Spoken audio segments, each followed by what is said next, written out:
Hello, my name's Tim Shoebridge. Take a listen to this.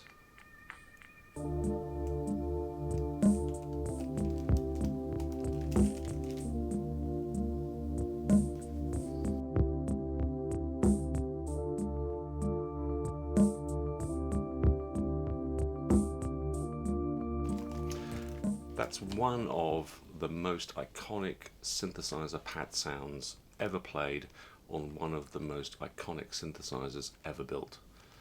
It's such a simple patch, deceptively simple. You'd think it would be really easy to recreate it on any other synthesizer. That's what I thought, and I was wrong.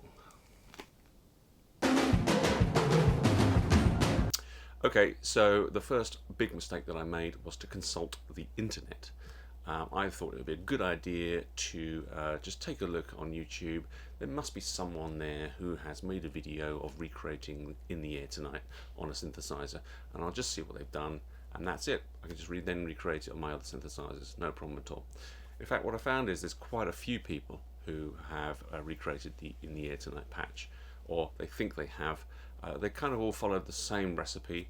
And it's a recipe that I started with and then realized wasn't really working for me, and that's what I'm going to show you now.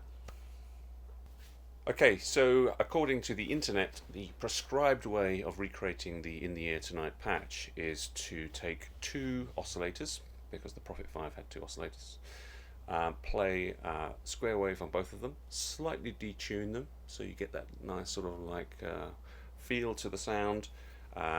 Then turn down the low pass filter quite a lot to make it nice and soft. Whack up some chorus, a little bit of reverb, job done. So that's what we're going to try first of all. I've got the peak set up here with two oscillators both playing a square wave. The third oscillator, the volume is right down in the mixer. So it's just the two.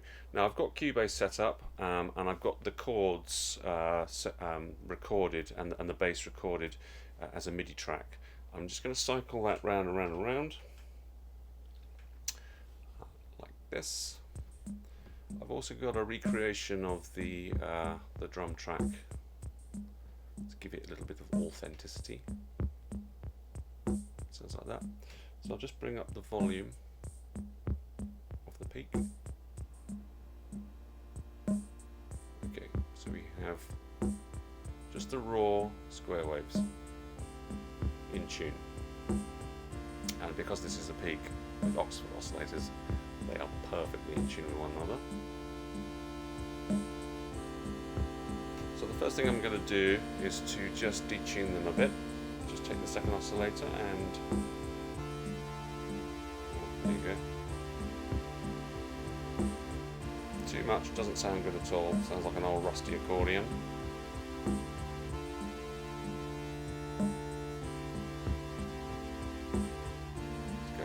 -7. Right, then let's turn down the filter.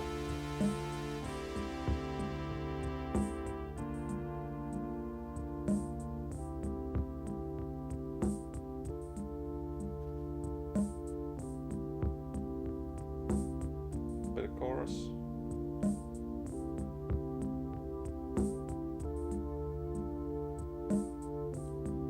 Bit of reverb.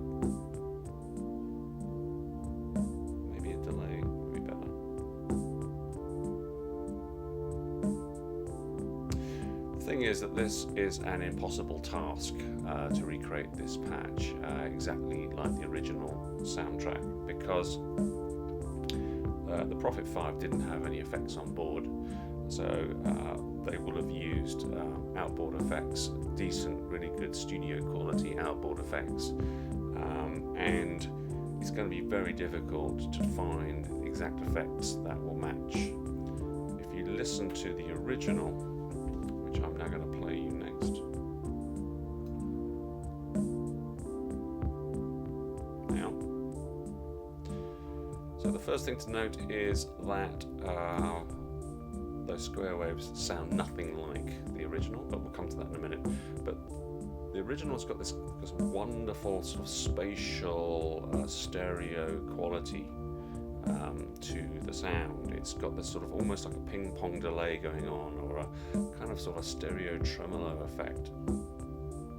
And that is going to be really almost impossible to recreate. Certainly I can't recreate it using the effects that are built into the Peak. But if we just concentrate for the moment on the sort of the tonal quality of the sound, that's the original.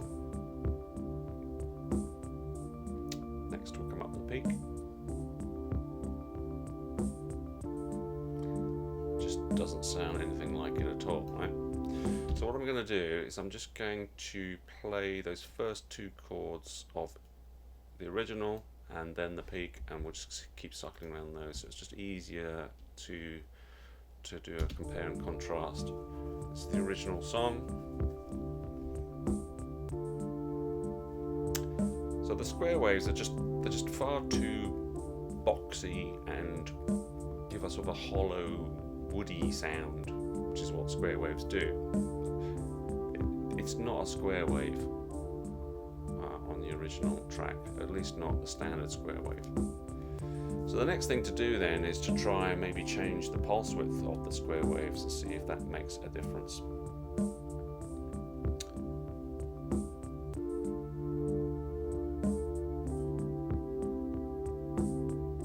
So let's change them to both.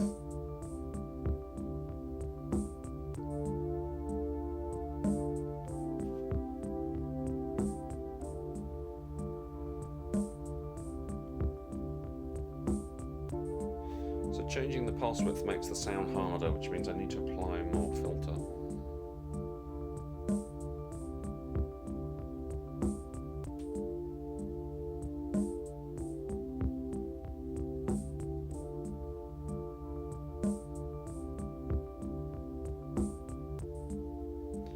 That's a lot better. Let's try a little bit more.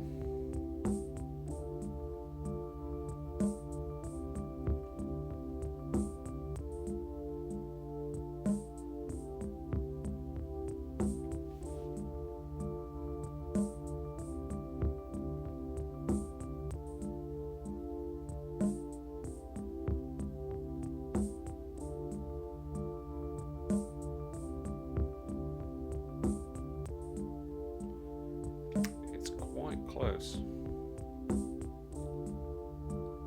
It's not 100%, but it's quite close.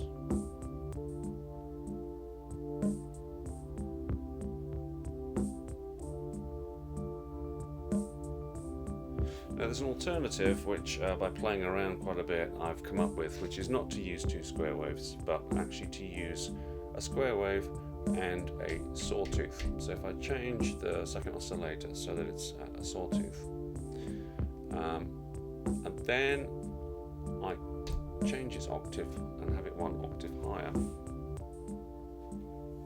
Just play with the volume.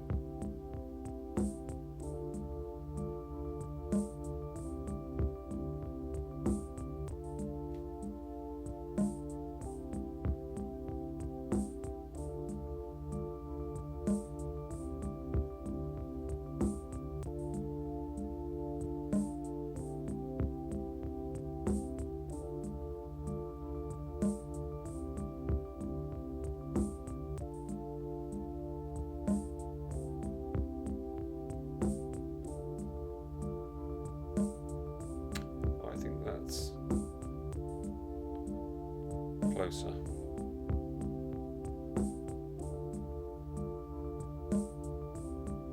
It's got the same tonal quality. As I said before, it's never going to be perfect because the effects are not there, the stereo effects are not there. There's some reverb, maybe some delay.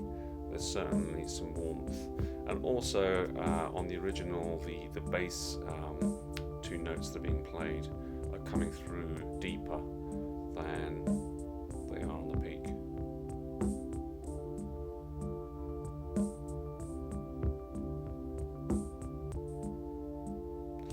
So maybe I need to change the keyboard tracking.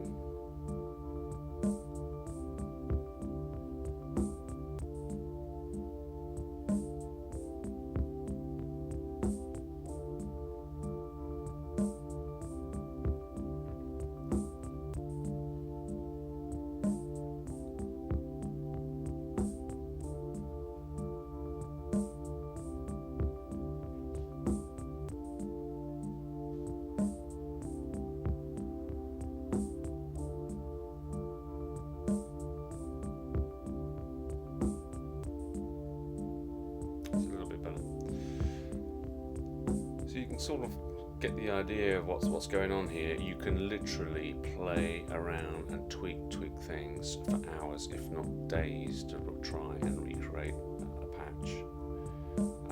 But that's pretty close as far as the peaks are concerned, and you'll see that it's really, it's all just hands-on. Everything's on the front panel. I haven't had to go into a menu, do anything in the menu. It's all sort of very logical, very simple, straightforward. So having just done this for the Peak, we'll now try it on another synth, which is going to be the Roland JD XA.